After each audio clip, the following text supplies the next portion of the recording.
Il porto di Santa Margherita Ligure, 36 posti per la parte pubblica, 20 utilizzati nel post mareggiata del 2018, sarà completamente operativo l'anno prossimo. Dopo quell'evento eccezionale, ma inequivocabilmente segno di un clima ormai cambiato, è stato progettato un intervento strutturale di ricostruzione e rafforzamento, finanziato con fondi del Dipartimento Nazionale di Protezione Civile stanziati tramite Regione Liguria. È stata rifatta la banchina, che la mareggiata aveva svuotato da sotto e trasportato distrutta all'interno dell'area del porto, con un nuovo criterio di sicurezza, cioè con cassoni riempiti e ancorati al fondale, protetti all'esterno da una scogliera tarata su mareggiate di intensità pari a quella di fine ottobre di 2 anni fa. Il terzo lotto vedrà la prosecuzione della scogliera fino alla radice del porto in modo da difendere tutta la nostra diga e la realizzazione di un dente di scogli in testa del porto inclinato verso l'interno in modo da mitigare un altro problema che abbiamo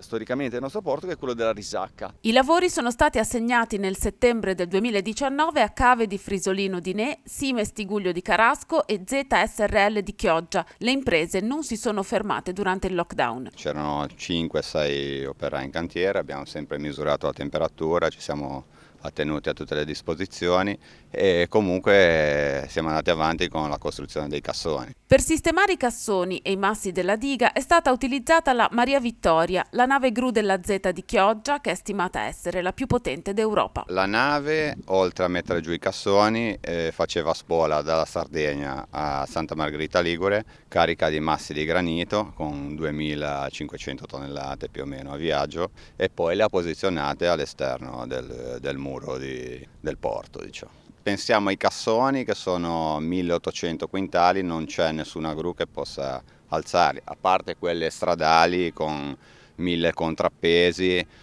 Questa è una gru fissata sulla nave, quindi si deve ribaltare la nave per tirarla giù.